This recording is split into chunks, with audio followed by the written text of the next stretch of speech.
U.S. Secretary of Defense Lloyd Austin on Monday again backed Israel in its war with U.S.-designated Hamas terrorist militants during a visit to Tel Aviv. So I'm here with a clear message.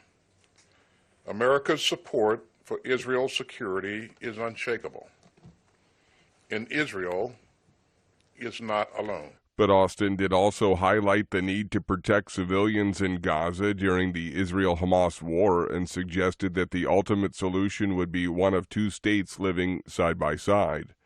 A U.S. military official says a Cayman Islands flagged tanker was attacked on Monday in a crucial shipping route off Yemen. AP correspondent Charles de Ledesma reports. The official said the vessel was attacked by multiple projectiles at about 9 a.m. local time. The USS Carney, a U.S. warship which provides security to ships in the area, responded to the incident. The attack that targeted the chemical and oil products carrier is the latest in a series of assaults on vessels in the Red Sea and its strategic Bab el-Mandeb Strait. The Houthis have claimed responsibility. They say they're targeting vessels linked to Israel in support of Palestinian militants. British experts also reported an incident in the Strait off a Yemen port and warned vessels in the area to exercise caution. I'm Charles de Ledesma. Oil giant BP temporarily paused all transits through the Red Sea. An oil tanker group Frontline said on Monday its vessels would avoid passage through the waterway. Signs the crisis was broadening to include energy shipments. Crude oil prices rose on those concerns Monday. U.S. Defense Secretary Lloyd Austin, during his visit to Israel, said Washington was building a coalition to address the Houthi threat. This is VOA News. The European Union is investigating social media company X, formerly known as Twitter, over a suspected breach of obligations in its first probe under the Digital Services Act, it said on Monday. Reuters correspondent Francis McGuire reports. The DSA entered into force in November last year. It requires very large online platforms and search engines to do more to tackle illegal content and risks to public security. EU industry head Thierry Breton sent letters to X, Meta, TikTok and Alphabet after Hamas's attack on Israel in October. He reminded them of their obligations under the DSA to tackle harmful and illegal content. The platforms responded by highlighting steps they've taken to stop disinformation on their platforms. But X owner Elon Musk challenged the disinformation charge. X said Monday it's committed to complying with the DSA and is cooperating with the regulatory process. Reuters correspondent Francis McGuire.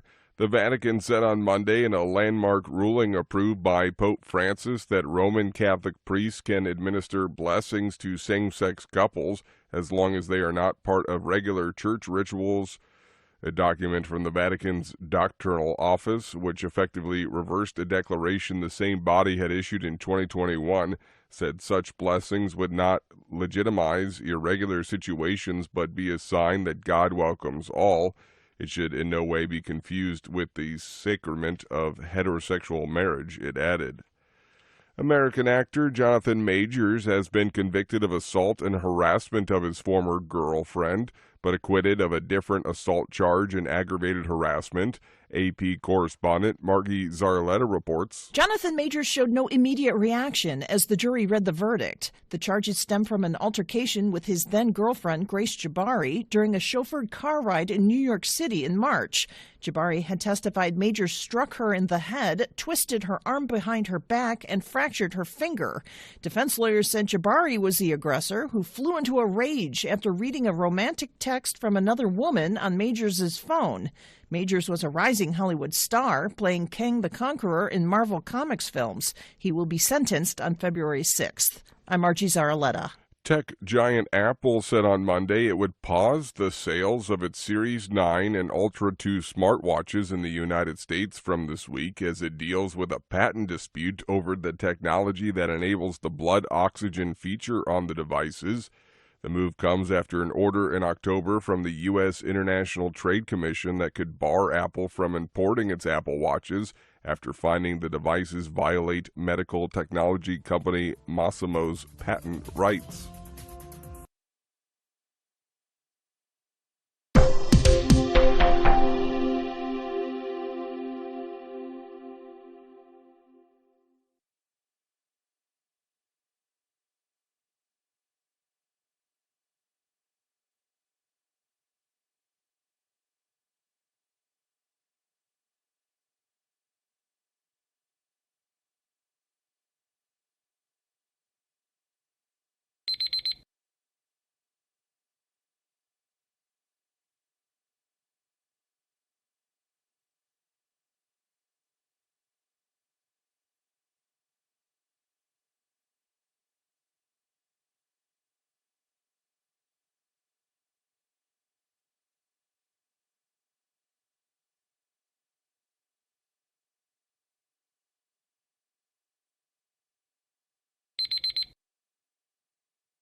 Thank you for watching. Can you do me a favor? Please leave a comment in the comments section below. That would really help. Thank you, and see you again soon.